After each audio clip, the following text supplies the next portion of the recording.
Hello and welcome to Mouse House Plus. I'm Hank and I'm joined by XD. XD, how are you? I'm doing pretty good. We're going to talk about the upcoming What If series. This is Mouse House Plus episode 30. The first thing I wanted to bring up was Jeffrey Wright is going to be the voice actor for the Watcher. So he's been on all sorts of stuff like Westworld.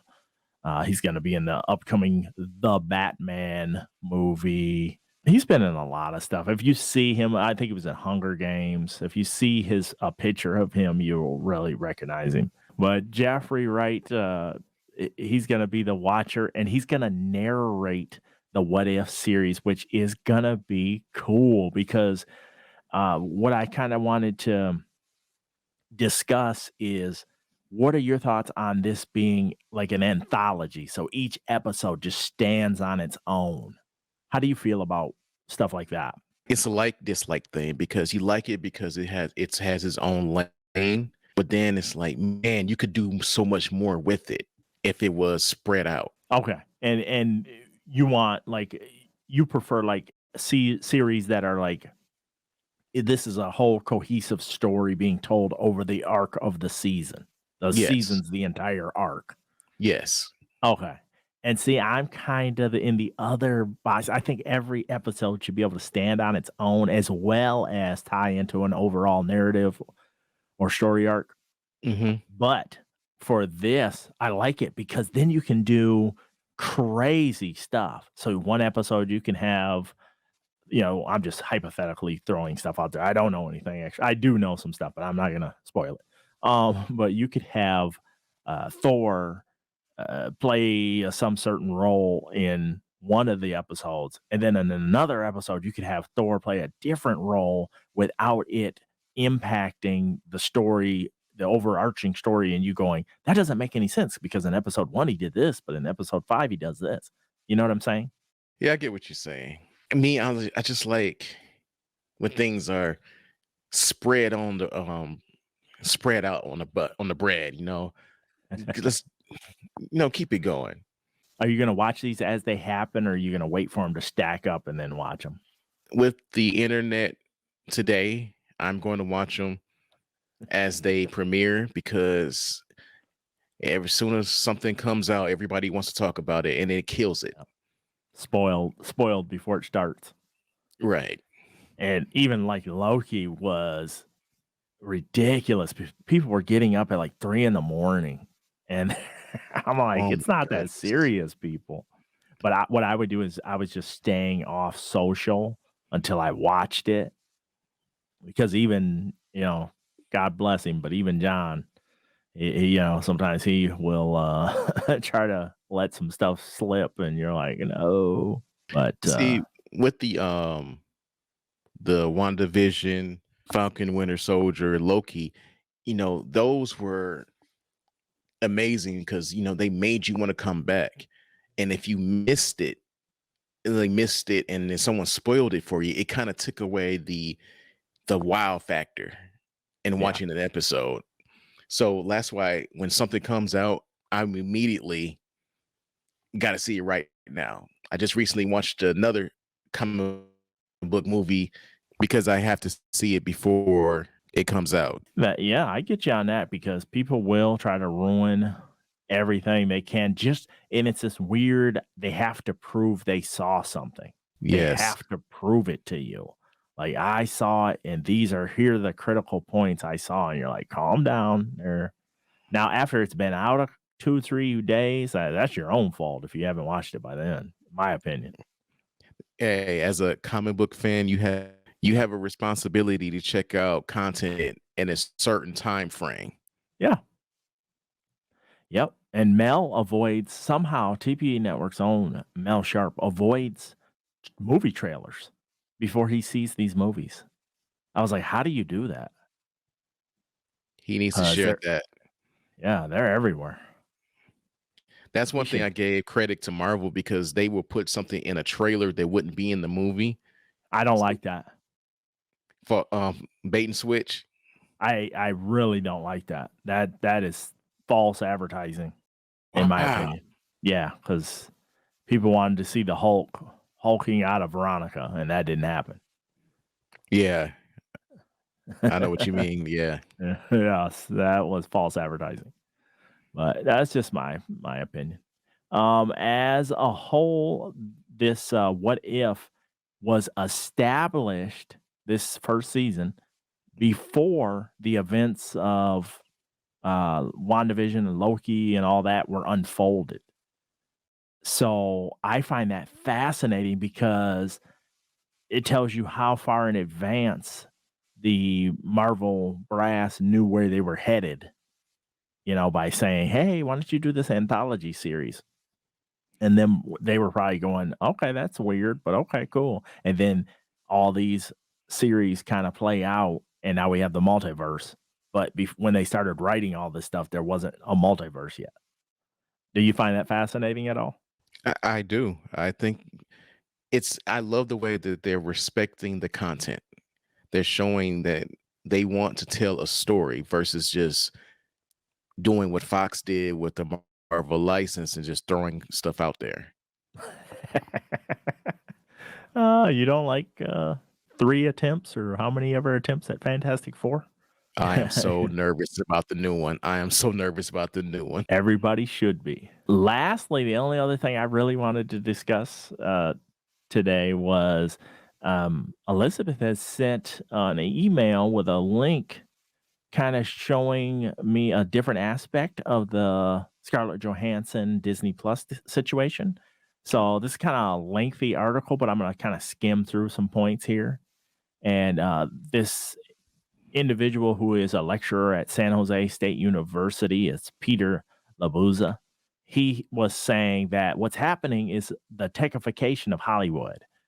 And he says, I think this complaint shows a precipice of something in the marketplace that's broken. So, according to the complaint, in 2017, Scarlett Johansson signed this contract for Black Widow and with a guarantee that a theatrical release on no less than 1,500 screens.